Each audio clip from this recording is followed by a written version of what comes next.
Radio with Julia and Philip Siracusa, sponsored by Carnation, airing live on the United Public Radio Network on 105.3 FM in New Orleans.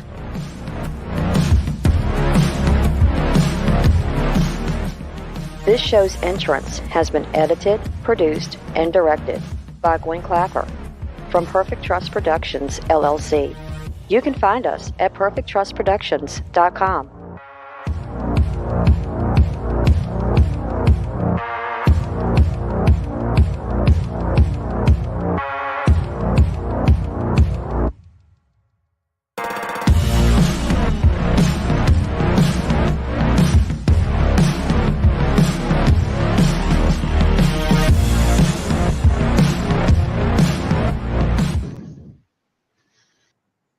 Hello, everyone, and welcome to Monday night segment of Horsefly Chronicles Radio with myself, Julia Siracusa, and Phil Siracusa. We're broadcasting live from the United Paranormal Radio Network on 105.3 FM and 107.7 FM from New Orleans. This evening's show is fully sponsored by Carnation, so we want to thank them for their sponsorship. You'll have to do a few things in order to participate and chat. Go over to YouTube. UFO Paranormal Radio. We're also streaming live from Roku, so you can watch us live from your TV. You can go to all the Facebook stations, UFO Paranormal Radio Network, UFO Undercover with Joe Montaldo, News on the Flip Side, Twitch, SoundCloud, Podbeam, and of course, our group Horsefly Chronicles Radio. And if you have any questions for our guests, please ask. Tonight, guys, we have the amazing team from Boo Bitches Paranormal. They all work together to support domestic violence by throwing paranormal events at the cabin on 360 located in Virginia. We've had Ryan and Dennis on before talking about all the things that go on in that cabin. Today, we're joined by Tracy and Robbie, Holly and Dallas should be hopefully coming in soon, and Rhonda. And they all are the team from Boo Bitches Paranormal. So funny. Thank you all for joining us, guys. Welcome to the show. Having us. Thank you. Thanks for having us. So, what you guys are doing is amazing. What kind of like brought the whole team together to do this? Put this event on at the cabin. It started with a t-shirt. Jerry Reyes was wearing a t-shirt that said Boo Bitch on it. And I was like, oh, that's really cute. And I went to bed, and things happen in your sleep as things happen in their sleep. And I woke up with an idea. And I called Jerry and I said, hey, you want to do something fun? And I told her, I said, I want to do an event at the cabin on 360, because I spent a lot of time there with my brother from another mother, Dennis, and my other brother from another, Ryan. Spent a lot of time there, and I thought, let's do something at the cabin, and let's do an all women's paranormal investigation, and let's take everything we make from that investigation and donate it to a domestic violence shelter. Now, the domestic violence shelter comes in because I'm a domestic violence shelter advocate. I will end up going to a hospital if someone gets called after being beaten or raped or harmed. And I will sit with the patient to make sure that they receive adequate care and are treated politely by the police, and that the rape kits are done correctly. So having my background and training in that and nursing, it just made sense to do something. Pardon us, we got the party outside the front door. You'll hear them yelling every once in a while. So it was just an idea that all came together, and we called Dennis, and he immediately donated the cabin. He and Ryan donated the cabin, and the event just flowed. There's that old adage that if it's supposed to be done, it'll be easy to get completed. And it was absolutely, we sailed right through. It was so simple to do. So we ended up having a really good event. And I think, Dennis, didn't we put about $1,700 on that donation check? Just over. It was if I remember right, $1,783 on the first event. Which for a shelter is not chump change. I was really, really proud of that. So we are now getting ready to do our second annual Boo Bitches against, it's Boo Bitches Paranormal supports victims of domestic violence. And we're getting ready to tear it up and do it again. And this time we have some amazing guests. We got Howie and Rhonda that are going to come out. So I'm going to turn it over to Rhonda here in just a second. Holly and Dallas just texted they're still having technical issues, but they're going to be there at the event. They said they'll be on as soon as they can. And of course, we're going to have Ryan there representing the property as one of our elite tour guides, and Dennis as our historian and, general cat herder, making sure that we don't do crazy stuff in the woods we shouldn't be doing. So it just kind of started as an idea, and it's flowed into being pretty incredible. Wow. Do you have a shelter that you donate to, or does it? Last year it was Safe Harbor, and we are trying to share the wealth. So we're looking there's another shelter in the area of Mechanicsville that we're going to reach out and talk to and see if they'd be willing to work with us this year. But we haven't finalized that because we're just getting started on looking for a home. But if not, Safe Harbor said they're willing to work with us again. So wow, that's amazing. That's a lot of money. You guys are doing a great job. Thank you. Yeah. So can you tell us all like a little bit about yourselves? How you got into the paranormal and let us, just give us a little backstory. Who's that directed at? Yeah. I was going to say, Dennis, you start. Well, I guess since I've been thrown the mic. So I got into the paranormal when I was 7. My grandfather came to me in my sleep and woke me up, told me goodbye. He loved me and he'd see me later. He had passed away a couple of hours earlier from a massive heart attack. Then at 10 or 12, I've got 2 cousins that were right in my age category. And we had heard somewhere if you put a voice recorder or a tape recorder out in the middle of a cemetery, you can hear the voices of the dead. So we did that, and we successfully captured somebody whistling a tune at 10:30, 11 o'clock at night in a cemetery. And that kind of started the ball rolling for me.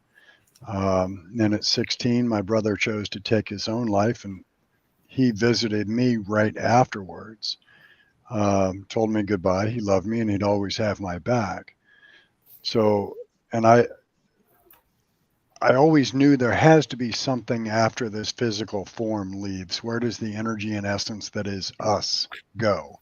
So I've kind of been on that journey ever since to find out, as I've said at, hundreds of interviews and paracons and everything else, when this meat suit dies, where do I go? Yeah. So that's been my path. Yeah. Well, I mean, that's so funny that you said that. Well, it's not funny, but I mean, I had a story. My story is very similar. My grandfather came to me in a dream, and kind of like, just helped me go down that path. So who wants to go next? Yes, I can go next. Around 2013, I started the All Seeing Paranormal Society with Howie Odell. Actually, he started it. I joined it. We joined with him. And then after following that, I started the Freaking Awesome Paranormal show on about 2014. Been doing that ever since. And then Dennis and I started Commonwealth Researchers of the Paranormal a few years later. And we also started investigating the cabin on 360 around the same time. So that's my journey. Yeah. Tracy, what about you and Robbie? What drove you into the paranormal? You mean who drug him? My story is not too dissimilar. I'm brand new into the interest that I have. The curiosity I've always had about what is beyond. And so I've had at least 4 specific encounters, one of which was my grandmother calling out to me, that I distinctly knew her voice, and she called out to me. I knew it was her. But I haven't really spent too much time developing. I'm just starting. So that's where I am. And Tracy, when I met Tracy and got to know that it was her interest, and she's laughing. I just sucked it right in. She's laughing because she drags you along to everything, right? Kind of. We just finished the tour of Ireland, going to Haunted Ireland with Gwen and Vanessa just a little while ago, and that was his first international ghost hunting trip. But we had a blast. I said the cabin. The cabin was your first one, wasn't it? Yeah, cabin was its first one. And of course, the little Goonie Goo Goo, we love to call Dobby, decided that he was a pretty nice, good morsel. So Dennis can tell you that story, how he got it to pray over Robbie and get rid of the guy. But I started doing paranormal investigations back when I was wee. My imaginary friend was not an imaginary friend, and I had no idea that nobody else could see her. We played Barbies. We had a great time. And then it became, as I got into grade school and such, I realized that that wasn't normal. Not everybody had an imaginary friend that was really real. And then after that, it was, creeping through cemeteries and finding out every ghost story and spending my time in the research library at our local public library in Sycamore, Illinois, digging up all the dirt on everything I could dig up. And it just became a passion. It's just something I love to do. So I've been doing it ever since. So that's kind of my story. Just got interested. Rhonda, your turn, Boo. My turn. I have not actually been in the paranormal field very long. My journey actually started with taking development courses on mediumship and psychism, getting my Reiki master, then going down the shamanism trail. And then Howie actually had been hitting me up once he realized I was actually pursuing some of this stuff.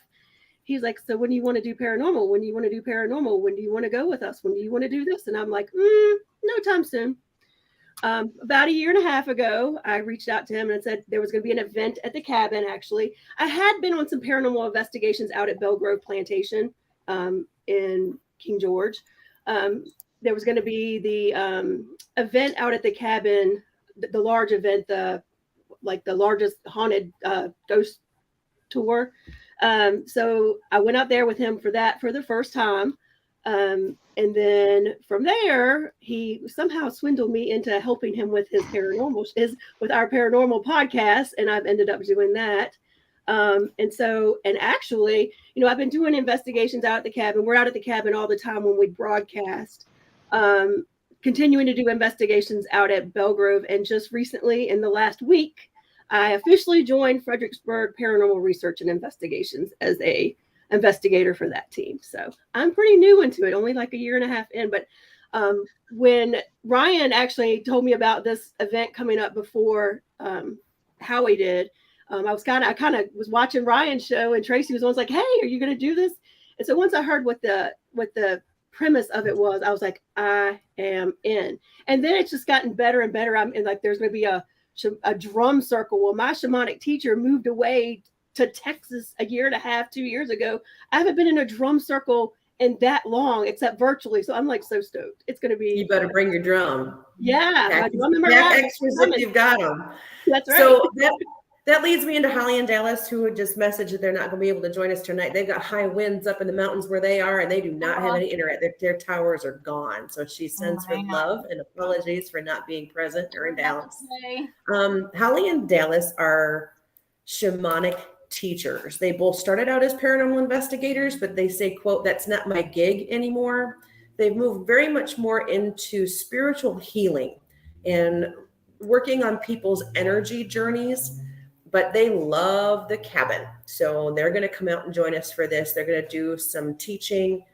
There's a special event on Friday night that is I just say it's a special ticket event where they're going to do a seance. And they're going to do some shamanic teaching and some energy work. And that includes laying of hands if people are comfortable with that, and prayer and healing.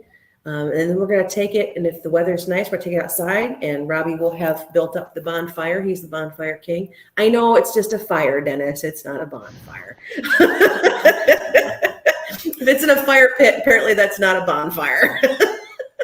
But Robbie will have the fire going, and hopefully we'll be able to cook some dinner around that fire and do some drumming and some chanting and just kind of raise the energy in the buildings and in the land and put a circle of protection around all the participants that are, all of our presenters and participants that are present there. And then Saturday they'll do some things similar Saturday night on a smaller scale. And then she said, and after we're done, you can put us on the bus and send us back to the hotel. I said, okay. And then we'll do our investigation. But they're very excited to be present. They're, again, sorry, they can't be here tonight with no internet. Yeah, we know Howie. He's a great guy. Ryan, so tell us a little bit about what happened to you, and tell us about the cabin on 360. What are some of the stuff that goes on there? Oh, I mean, we have all sorts of activity at the cabin. You know, we have shadow figures. Of course, Tracy was talking about the whatever is downstairs in the basement that we affectionately call Dobby, because we took a picture of him with a FLIR camera, and it actually looks like the character Dobby from the Harry Potter series. Mm-hmm. Pretty much anything that you can think of that paranormal wise we have it at the cabin on 360. Yeah. Phil, you've been awfully quiet over there. That is he is live. I thought it was live. just an image up there. Little cardboard cutout of Phil. I'm actually jealous. I want to go to the cabin 360. I hear so much about it from different teams on Facebook. We have to make our way there one day. I don't know. Well, I'll tell you what, men are welcome at this event. So you come on down. Put yourself Maybe we in can the car and hitchhike. come Hey, yeah, no, we'd love to come down. It has so much about it. And it's interesting, you know, but there's more people there. Do different spirits come out? Mm-hmm. It's very peculiar. It's one of those locations where you can have activity off the charts with 2 people on property or dead, or you can have activity off the charts with 50 people on property or dead. The spirits there really don't care about a head count so much as they do the energy that they're around and what their mood is. I think they're just there. And if they feel like interacting, they're going to. And if they don't, they won't. But we've had, groups of 2 there that leave in the middle of the night because it just overwhelms them. And then we've had nights where we've had 40 people there and we lose half of them because things just go off the rails. So it really doesn't seem to matter to them what the head count is. Yeah, That's interesting. Very interesting. They go off of the energy that we provide, and it's very symbiotic, the relationship of what's out there, and everybody's experience is unique. Everybody experiences something in a different level. Like I was out in the woods and I swear I mean, I've never time slipped in my life. Never thought it would ever happen to me. And it did in the woods. One minute I was out there with Dennis and his, how many kilowatt light bulb flashlight is that? You could land an aircraft with this light bulb. Wow. I couldn't see him. I couldn't see him or any of the other 20 people that were in the woods. I had me, a father and a son who happened to wander off with me to go check out something sparkly because obviously, glitter, I'm going to go check it out. And we turned around and everybody was gone. There was silence in the woods. It was pitch black. Now we know we've got 20 other people out there with us tromping around. Then everybody's got a flashlight. Couldn't see a thing. So 3 of us completely time slipped. And that was the night that I fell down in the group of graves. And Dennis, you want to tell him that story? Wow. Oh, go right ahead. Oh. I tripped over something and ended up with a piece of human bone stuck in my knee, my right knee, tore through my pants, stuck into my leg. And when I shined my flashlight on it, the first thing you think is ow, and lots of words that we can't say on this show. and then I started looking around and there was 5 humps kind of in a half circle. And each one of them had what do you call those? I call them a yucca plant. What do you call them, Dennis? Well, it is a yucca plant, but what's the spiritual name? The other name for them is the African pain plant because of the little spiky points on the end. And those used to be planted at the head of graves when they didn't have a gravestone and it's called a Jacob's thorn. And it was used to shred negative energy so that the spirit, nothing could attack or harm the body and the spirit. There were 5 of them, all in a half circle clump around me. And I pulled that hunk of bone out of my knee. And as soon as I pulled that hunk of bone out of my knee, all of a sudden the woods were lit up with flashlights. We could hear everybody yelling our names, calling for us, for the three of us that had just disappeared in the woods. And Dennis probably wasn't 15 feet from me, but I couldn't see him till I pulled that shard out of my knee. We still have, the bone was stolen when the cabin was broken into one time, but we still have pictures of that shard. And when you look at it closely, it has striations on it. It's perfectly flat and has saw mark striations down the side of the bone. It was somebody's humerus right below the elbow that I ended up with stabbed into my knee. Scary stuff out there. Wow. It sounds like it reminds me a little bit of Skinwalker Ranch from these stories I've heard. It's like a dimension of time over that land somehow. Because from what I'm hearing, and I've heard from other people, even if the cabin wasn't there, the land is still active. And it's very interesting, you know. Hey, Dennis or Ryan, what do you think is going on over there, you know, with this activity? Like, why is it like a hub spot? Right. Okay. So here's my thought on it. There is a theory in the paranormal field that areas that have large tragedies or areas of great distress can create an opening or a portal for the darker side to come through. So we sit on battlefields. And within a mile and a half or so, I can account from documentation 2,264 men that were killed, captured, wounded, or missing in action during the battles of Bethesda Church in the Civil War. So if we take that theory that the atrocity of man on man in that location can open a portal, that's a prime location for it. That makes sense. Yeah. It's kind of like Gettysburg, right? Yeah, I mean, Gettysburg is known to be, you know, the most haunted town in America. Yeah. And so Gettysburg is, you know, everybody's familiar with the Battle of Gettysburg. You had 162,000 men called into battle and 56,000 died. Wow. Right down the road from us, and as the crow flies, frankly, it's 3.1 miles, is Cold Harbor Battlefield. So Gettysburg had about a 32 to 36% death rate. Cold Harbor Battlefield exceeded an 80% death rate. 80%. Wow. Within the first 90 minutes of battle, they had 7, and there's confusion on the numbers.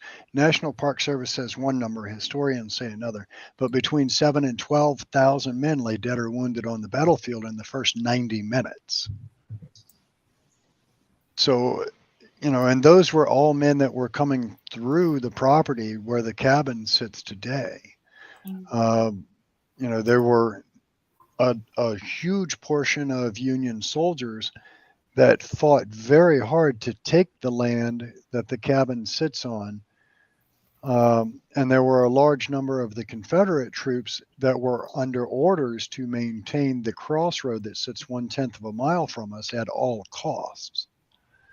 So we were the epicenter of a very bad confrontation for land and passage, not just to Cold Harbor, not just to Richmond, but to their supply routes. And we were sitting right at that crossroad. That's very interesting. And I kind of believe that theory. You know, a lot of bloodshed and death opens up a portal. And then, have you ever gotten any intelligent responses from some of the spirits or ghosts, however you want to label it, that are over there, and they actually can tell you something that is, you know, why they're there? Can you talk to them in such a way through an EVP where clear sentences? Have you gotten that far? We've had AVPs, we've had EVPs. You know, one of the EVPs that stands out referencing, well, in direct response to your question, I asked, where did you die? And he stated Gaines Mill, which Gaines Mill is 3.4 miles away Cold Harbor's 3.1 miles away. They were neighboring battlefields. They literally set cannon up on Gaines Mill to fire into Cold Harbor. And, they were a consecutive battle. They were just named because of the different farms or the owner of that property. As you know, during the Civil War, if you had a battle, it was named for the surrounding area. Obviously, Gettysburg was named because it was around the town of Gettysburg. Gaines Mill was named that because I believe it was Howard Gaines had a large mill operation there. So it took place on his land. Cold Harbor, I'm not exactly certain where that name originated, but ours was the battles of Bethesda Church, which the remnants of the foundation are about 1,000 meters away from our property. For Bethesda Church itself, that was a Confederate headquarters. Now, the Union referenced it as the battles at the old church because they didn't know the name of it. So we've gotten numerous. So one of the stories about the property, there was a young lady in 1979, Melissa Carol Elliott, was raped and murdered by her 17-year-old half-brother in the home, the brick rancher that's part of the Cabin on 360 property. We were doing one of our fundraiser events, and I was in Melissa's bedroom with a group, and I asked the question, Melissa, are you here with us, sweetheart? And I got a Class A voice back on the recorder that said, I'm with you. And it sounded like a young female's voice. It was so powerful that when I played it back, I had to step outside because it literally brought me to tears. I also did a spirit box session with Dennis in Melissa's bedroom, and he asked very clear as day if the name Randy Lynn Elliott, which is her brother's name, the one who actually shot and killed her, if that name was relevant. And a clear voice comes through clear as day saying he did it. It actually sounded like a 12-year-old girl. Wow. Now, We had So then are we led to believe? Are we led to believe as paranormal investigators, from what you're telling me with these intelligent responses, that somehow they're still in that time? I don't know if they're still in that time. So Randy is still alive. But let's take a hypothetical. This man spent 40 plus years in prison.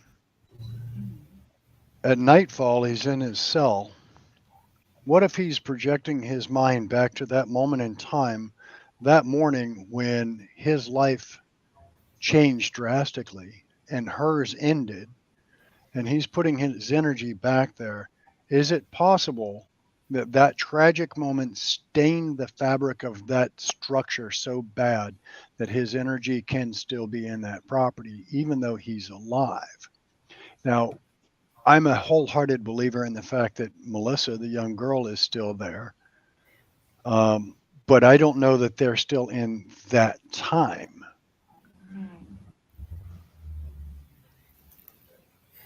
Very interesting. It's fascinating to me because you hear these stories and you wonder, and I wouldn't, I don't believe that they're stuck there, but yet it's kind of like a hologram of them that's so intelligent to get these responses. But she said, she's telling you, the question, she's responding to it. So then you have to say to yourself, is it that person that's actually responding? Or are we on that land particular, are you crossing into their dimension somehow? Not even realizing it. That's a possibility that, for whatever reason, the veil is so thin at that location, more so than any other location, that we're just that much closer to them. It is possible. And that's one thing about the paranormal exploration field. We don't know most of those answers. Yeah. And, sadly, until we're on that side and people are asking us to speak into the little red light, we don't know nearly enough to claim that we know enough. Yeah, that's true.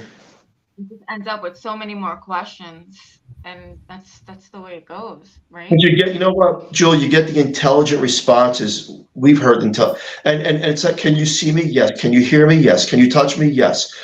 Can you see what I'm watching on TV? Yes. They're responding. And you have to ask yourself, how is that possible? Are we kind of cross-roading with them somehow in this dimension where we're slipping through a time fabric? And yet, some of these locations, it's as if they're there in that frame of they can tell you what's going on around them, but it wouldn't be us. It would be whoever was at that time and crossed over. I think it's fascinating. Again, there's more questions, but yet the intelligence is there. And it's just a matter of, are we going into that dimension or are they coming into ours? Well, I don't think it's a matter of either of that. I think it's a matter of we are so close to that veil, and that veil is so thin in that location and other locations as well. I mean, so the majority of locations that paranormal investigators do are tragic locations, let's face it. Yeah. We go where tragedy existed. Yeah. Is it possible that each time something tragic happens, it thins that veil just a smidge more? Yeah. And now that veil is thin enough that they're able to talk back and forth with us. And sometimes they'll poke through that veil and we'll see them on our side. It's just it's crazy. I just want It's to see in chat and shout out to Lena. Howie's in there. Hi, Howie. Kim, Rebecca, thanks for joining us tonight. Rhonda, what kind of experiences have you had in the cabin? Well, in the cabin, I can't honestly say there's been a time we weren't in there doing the show that we didn't get something.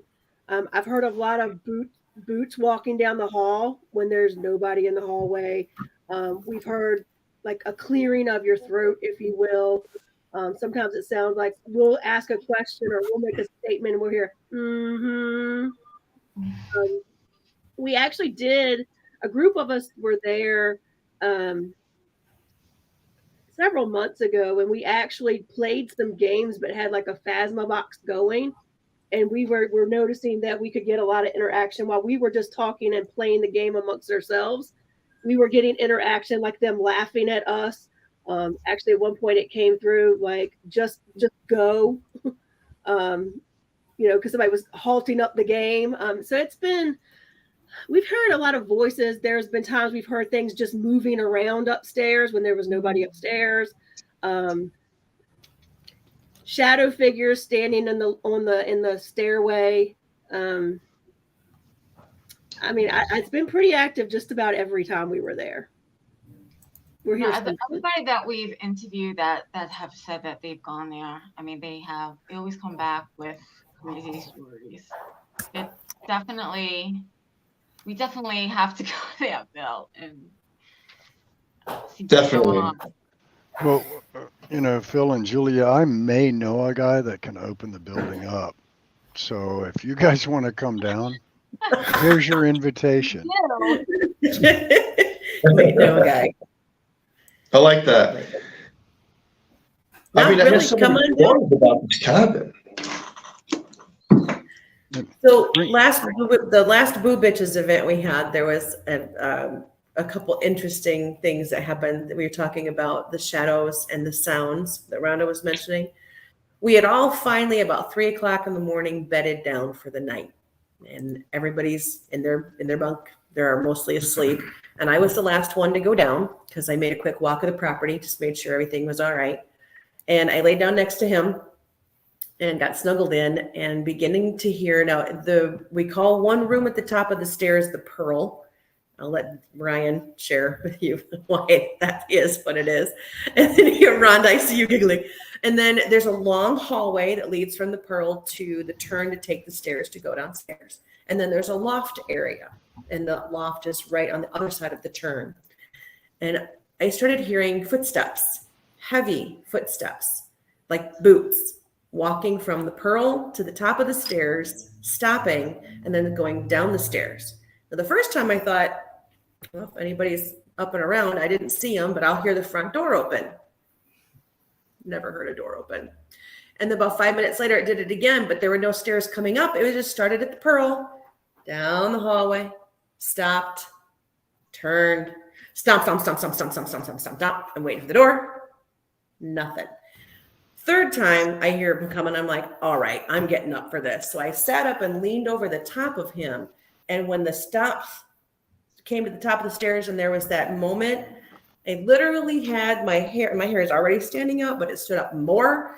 And it was like somebody had turned at the top of the stairs to scan the balcony area, saw me looking at them, and then I said, thank you for keeping us safe. Dump, down the stairs. Wow. It happened one more time, and I finally said, I'm going to sleep. But Jerry was at the bottom, was in her rack at the bottom of the stairs. So this energy, and she's Reiki master, so she's very attuned to energy, had to pass her all night long. So when she got up in the morning, she looked a little rough, and I asked her, I said, how'd you sleep? She goes, like crap. And then I told her the story, what was going on. She goes, well, that would explain it because they walked past me all night long.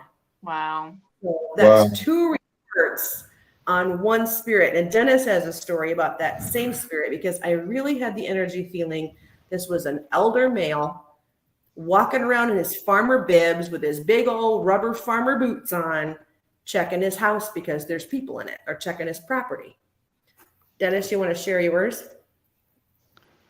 So, what, Ryan, about 6 years ago, we did the toy drive for Henrico Christmas Mother. Yeah, that's when it started it. Yeah, I think it was 6 years ago. End of the night, I was exhausted. Public had left, probably 2 a.m. I decided I'm not taking the 40-minute drive home. I just throw my sleeping bag in the loft area, put a pillow against the railing. I typically will wear a sidearm. It's A, my Second Amendment right, and B, I'm a very proud supporter of our Second Amendment. So I took my sidearm off, laid it up by my shoulder, plugged my phone in, plugged the speaker in, had Pandora going, and I went to sleep. Made sure both doors were dead bolted. I woke up because the music had stopped. And as I'm kind of clearing my eyes and wiping the cobwebs out, I look at my feet, and there's an older man standing at my feet, arms crossed over his chest, just looking at me. I learned a valuable lesson, and I'll share this lesson with you now. And for those that investigate as well, I want you to take notes on this. If you decide to sleep in a sleeping bag in a haunted location, don't zip it, because you can't get out of it fast enough, for one, and for two, it may smell a little different in the morning. I felt trapped. But as I lay there and looked at this man, I slowly reached up, and I'm struggling to get an arm out. And I turned my head for a brief moment to make sure that I'm reaching in the direct path to get to my weapon. And he was gone in that instant. Now, that weapon has a flashlight on it when you draw from the holster. So I spanned the room with the flashlight.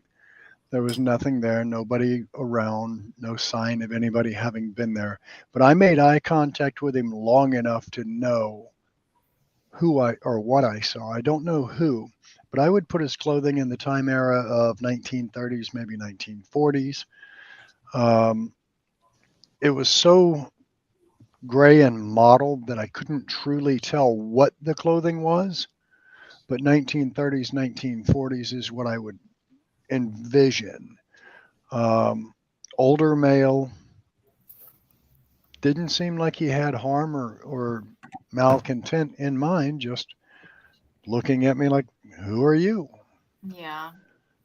Yep. Yeah. Brenda, you ever run into him?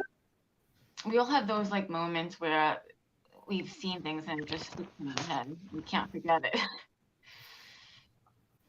That was definitely one. Yeah. I felt like a sausage in a casing, and I learned a valuable lesson. I am not zipping that sleeping bag. Well, I don't know how you got. I could never sleep alone. I don't think by myself.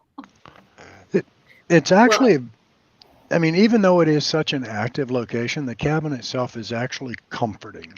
It Yes. feels like home. The brick rancher next door, that's a totally note. different energy. Funny how that works, right?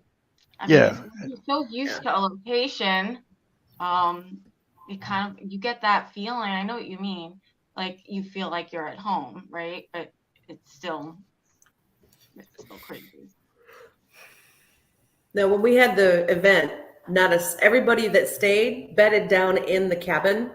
Not a single soul would stay in the rancher. They're like, yep, nope.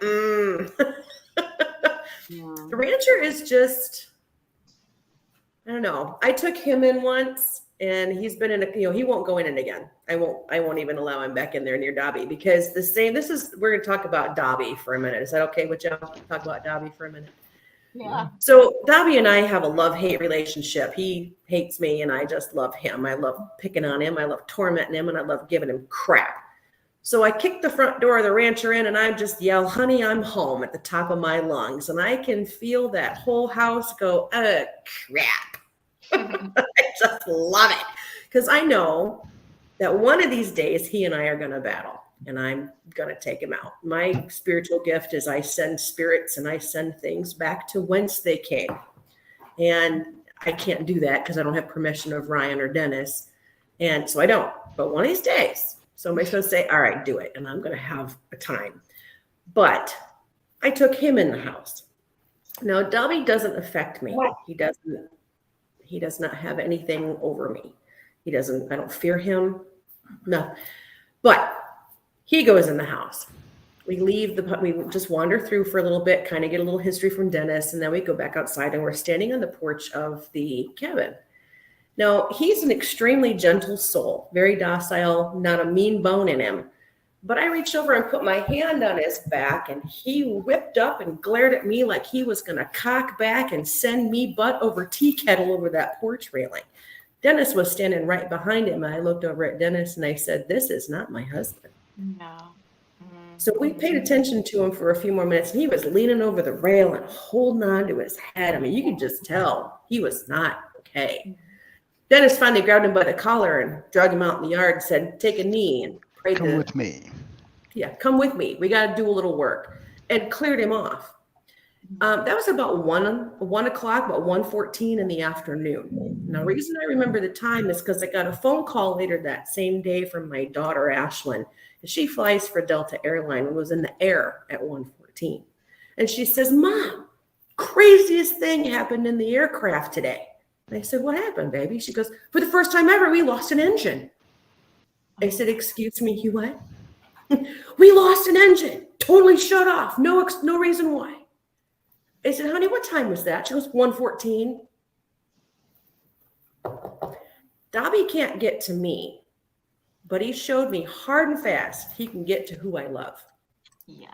So that's just one of the warnings that, I took away from that. Yeah, I'll kick in the door and say, "Honey, I'm home," but I don't antagonize him much. I do a little, but not as much as I would, because the people that I love can be affected.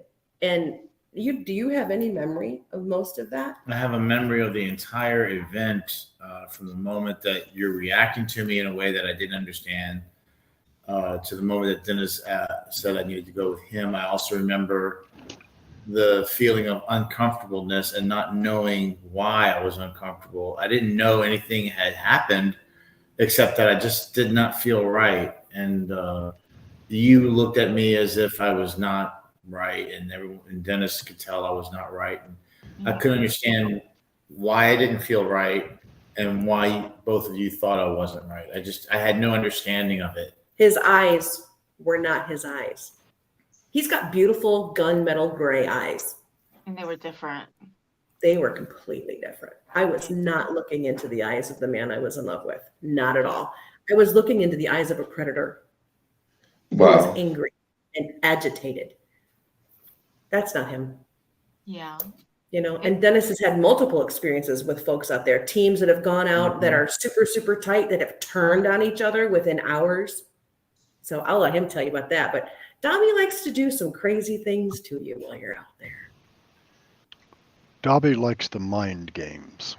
Oh, yeah. He won't throw things at you. You don't have to worry about a chair coming across the room to take you out.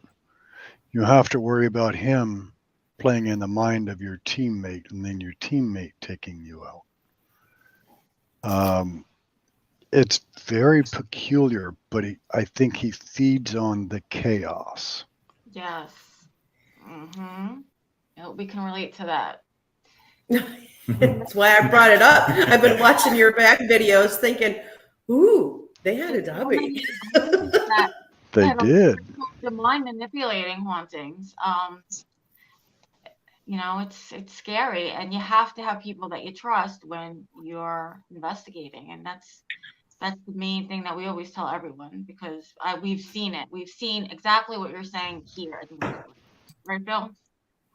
Yeah, you know what's interesting about, I'm hearing about these experiences at this location. Are there cameras there? Like if nobody's there, do you have cameras that pick up maybe the steps that aren't there, someone walking up and down, or a shadow person walking through a hallway with nobody there, just cameras? I have trap cameras on the property just to monitor, if something happens after the break-in anyway.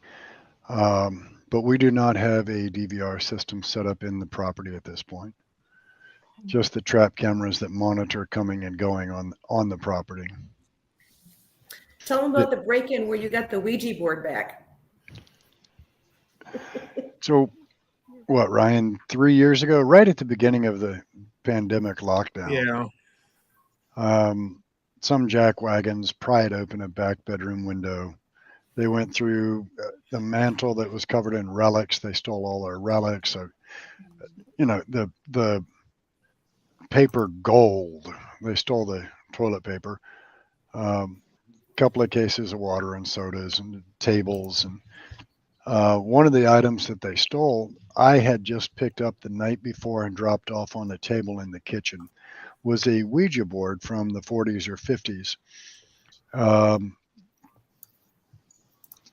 It was completely gone. The planchette was gone. There was a cheap planchette laying in the kitchen, just one of the white plastic ones, but the wooden one that came with the board that I had bought wasn't there anymore. The board was nowhere to be found. Ryan, myself, Howie was there that night. They were actually there to broadcast the Orion effect, and then they start noticing, hey, where's the table? And, things like that. And then they called me and they're like, hey, we got a bunch of stuff missing. So the detective showed up. That Ouija board was nowhere to be found. So at the end of the night, after the detective is gone and Ryan and I have walked through the whole building, I stopped before I locked the building up and I said, hey, I know you guys know who came in here, and I know you know where to find them. I'm asking you very nicely, please go pay them a visit. Make their life a living nightmare for a while. 2 days later, the Ouija board was back on the back porch sitting on top of the grill. Wow. We couldn't have walked by it a dozen times in and out that door without seeing it. So they at least brought back the board. That's crazy. I mean, I don't know. What do you have to say about that? I don't know. I think it's interesting, but I know that, is it Rhonda you had mentioned about you can remove a certain spirit or spirits? No, I think that's Tracy. Yeah, Tracy said that's one of her things, is to send them You on. know, well, the question I have with that is I've heard that before from so many different people, right? And then another paranormal investigator comes into a location only to identify the same footprint of the person that they said they removed. And then my question would be, are you removing it just out of your sight of consciousness because another person that investigates picks up the same entity? I've always gotten confused about that.